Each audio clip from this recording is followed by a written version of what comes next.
Hello, everyone. This is Night Owl Gal, and I'm Nini. You are listening to That Time I Got Reincarnated as a Slime.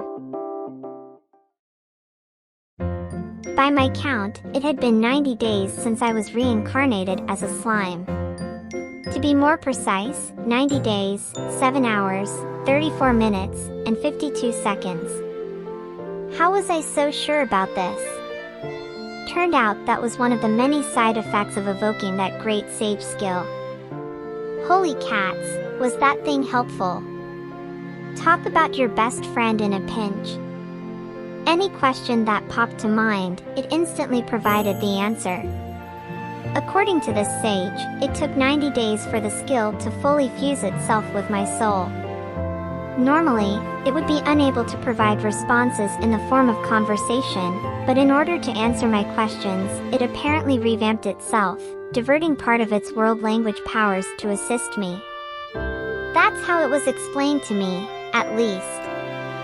This useful ability, relaying words into my mind, isn't normally possible. As it explained to me, this world language was heard only when there were great changes to the world or when you either earned or upgraded a skill, something that normally didn't happen all that often. These skills were obtained only rarely, when the world recognized that you had grown in one way or another. Evolution, meanwhile, was something most people never got to experience in their lives. It was all Greek to me, but if that was how it was, I was willing to accept it. So the great sage was answering my questions at the moment, but otherwise it was this totally passive thing. No real sentience or anything. Unless I spoke up, it would never talk to me of its own volition. That was the only real drawback, but tossing words around with someone again was a wonderful feeling, even if it was a one-way street. Although, back in my home world, having a conversation with my own skill might have been considered strange. So there I was, still locked in darkness, asking a barrage of questions. One thing the replies confirmed was that yes, I was a slime now. I also found out why I never got hungry or sleepy. The slimes in this world, it turned out, never had to eat if they could keep absorbing the magic particles, or magicules, in the air. In less magically abundant regions, I would be obliged to fill up by absorbing monsters or small creatures. Most slimes shied away from areas with low magic presences, but the ones that didn't were apparently both quite strong and madly vicious. Usually it was the other way around, where a wealth of local magic meant especially strong monsters. In other words, the area I took up residence in was so laden with magic that I didn't even have to eat. As for the sleep question, received. The body of a slime consists of a mass of completely identical cells. Each individual cell may function as a brain cell, a nerve cell, or a muscle cell. Since the operational cells used for thought are rotated in and out at regular intervals, there is no need for you to sleep. This raised the question of where my memories were being held, exactly. Maybe it was kind of like a RAID setup on a computer? That would be close enough, came the response. Considering its lack of personality, the sage certainly came up with some snappy replies. Speaking of which, the great sage skill consisted of 5 effects. Hasten. Boosts perception speed by 1,000 times. Thought. Analyze. Analyzes and assesses the target. End. Assess. Parallel. Operates on any matter you wish to analyze. Operation.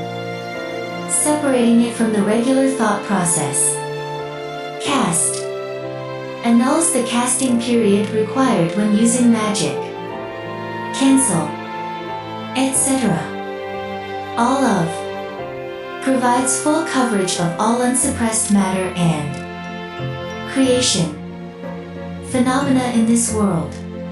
All of creation? So I know about everything, everywhere, with no effort on my part? Score! Or so I thought. It turned out that I could only be told information related to things I'd already heard about. In other words, I needed to recognize and understand a concept before I could grab a full analysis of it. And the spell thing, did that mean I could instantly use any magic once I learned it? And, like, there was magic in this world and stuff? The great sage replied with a big Yes. well, once I knew that, I just had to try to learn a few spells myself. I checked with the sage to see if it could help me cast magic, but that was a no-go. It was worth a shot. Still, I had another great idea. Could I link the predator analysis skill with Great Sage parallel operation? Received. It is possible to link predator analysis with Great Sage parallel operation. Do you wish to link them? Yes or no? Yeah? Not that I had anything to analyze yet. Wait. Or did I? That grass in my stomach. The stuff I had been eating to pass the time. What was that? Not like I had anything else to do. Let's give it a try. Off you go, Sage. Analysis complete. Hypocute herbs, a type of ingredient used in healing medication. Only thrives in areas blessed with high local magic densities. Fusing its juice with magicules produces recovery medicine. Grinding the blades and fusing them with magicules produces a salve that closes wounds. Wow. That was what I'd been snacking on? Talk about an unexpected windfall. I immediately set out to create some medicine of my very own. The process took place inside my body, so it didn't really feel much like crafting, but the analysis took less than a second, and within another 3-ish, I had my very first potion. 5 minutes, and I could have had 100. And while I didn't have anything else to compare it to, using my great sage skills to assess them resulted in a high-quality rating. So there you go. I was happy enough with it, at least. It all went so fast, too. I asked the sage about it, and it said the process usually took more time than that. Linking it with parallel operation must have been the right idea, I suppose. To test that theory out, I unlinked it long enough to create a single potion. It took 50 minutes. Damn, that was slow. Looks like I had the foresight to stumble across some mega-compatible skills to combine. Not that I knew what I was doing at all. Some of your garden variety weeds were also sprouting here and there, but most of the local grasses were hypocute.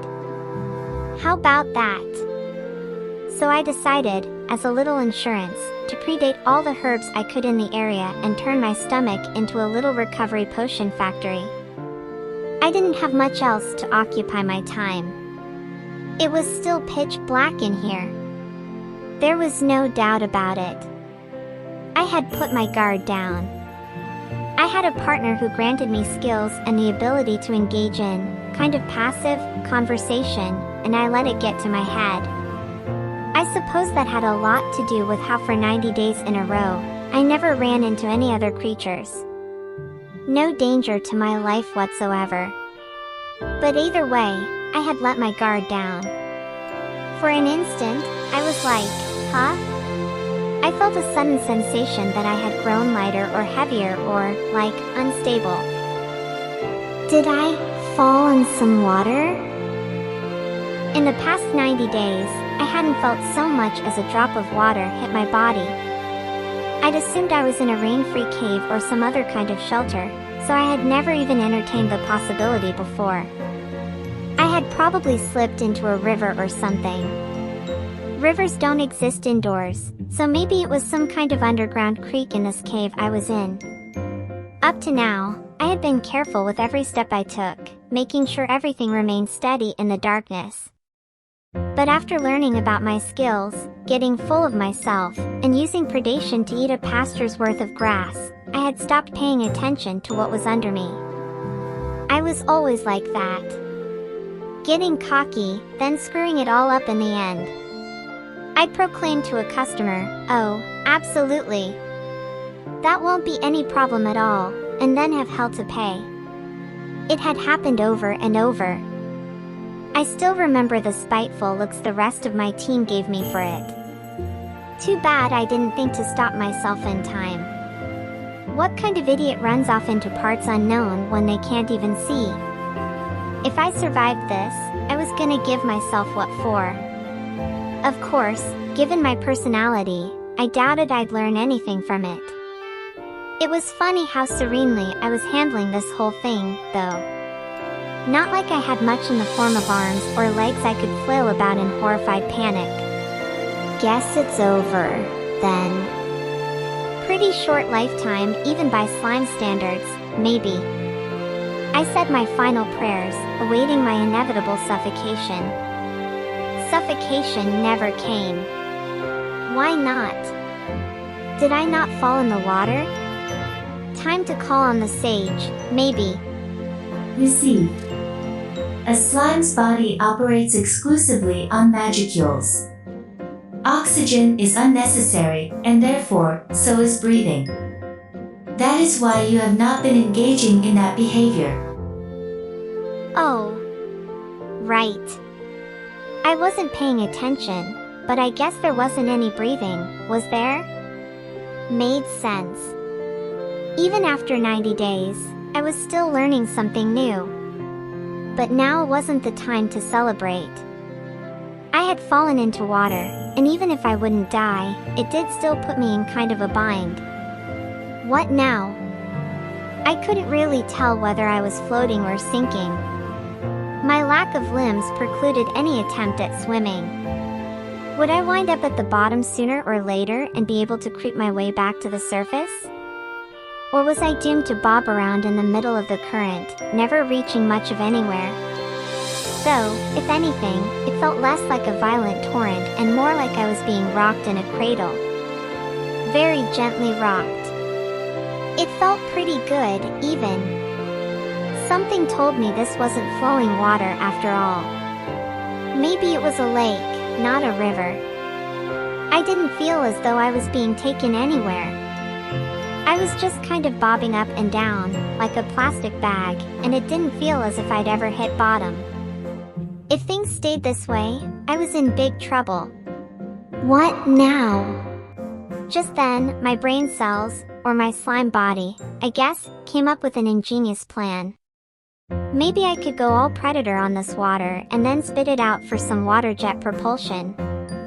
Would that work? Only one way to find out. Not like I could do anything else. So I started drinking, filling my predator stomach up to approximately 10% of its capacity. Then, I expelled it like I was wringing out my stomach. The sense of release was exhilarating. Suddenly, I heard a voice in my mind. Water pressure propulsion skill acquired. It was the first time I recognized it. This had to be the so-called world language. There was no mistaking it, since the sage spoke only when spoken to, but the two voices did sound exactly the same. But I didn't have a moment to ponder over this. The more pressure I applied on the water, the more pressure I felt on myself, and I was rocketing forward at astonishing speed, as if I was about to launch myself into the sky. The acceleration was intense. Honestly, maybe it was a good thing I couldn't see. Instead, I just basked in the sensation of my body zipping along through the darkness. Well, let me clarify. If I could have seen my surroundings, I'm sure the fear would have been intense, but not being able to see was just as terrifying. If you've ever been on a roller coaster in an amusement park in total darkness, perhaps you'd understand the feeling. My mind flashed back to my previous life and the single day I spent visiting a certain paradise under the rule of a certain rodent. At least his magical dreamland offered safety harnesses. By this point, I wanted to punch myself for coming up with the idea. And trying it out right after thinking it up? Come on, man. What happened to some kind of, preliminary safety check? The terror was starting to affect my train of thought. How long would I keep accelerating? How much water did I spit out, anyway? As that thought occurred to me, I felt my body crash headlong into something and bounce off it. I braced myself for a wave of paralyzing pain, which never came. Huh? Shouldn't that have, damaged me? Or did it damage me, and I just didn't feel it or whatever? Received. You have acquired cancel pain, which interrupts the creation of pain. Your resist melee attack has reduced the amount of damage taken. The amount of damage your body has incurred is 10%. The intrinsic slime skill self-regeneration has taken effect. Would you like to support it with your predator unique skill? Yes or no? Oh, so I was hurt a little, then? Made sense. I wasn't sure whether this was a good or bad thing, but as long as I knew something was up, then maybe I didn't need to feel pain after all. It'd make certain things easier. Predator support, though, huh? I don't really get it, but sure. Yes! At that moment, I was greeted with the feeling that I had suddenly lost some of my body mass. After a while, I felt it return. My damaged parts had been predated, analyzed, and repaired. Talk about a useful body to have. I should try testing later to see how much of it I can afford to lose before I'm KO'd. It was way too dangerous to mess with in detail, but I guess I could afford to go without at least a bit of it at a time, so... Something told me I was getting a little too careful, anyway. I had a stockpile of recovery potions, which I didn't even have to use. And I would have figured losing 1/10 of my body would be a pretty serious issue, but now I knew I could just regenerate it in the space of 10 seconds. Next time I was damaged, I'd try using those potions. So where am I wonder? Making sure my body was back to normal, I checked out my surroundings. No telling what kind of dangerous monsters might be nearby. I was out of the water, but maybe there were scary, scaly things waiting for me on the other side. Slowly, carefully, I started taking action. It kind of seemed as if whenever I did something carefully, it meant I was about to be exposed to a heap of danger. I was sure it was just my mind playing tricks on me, though. And that thought probably did me no favors, because... Can you hear me, little one? I heard something. That's all for this episode. If you enjoyed this episode, please remember to like and subscribe.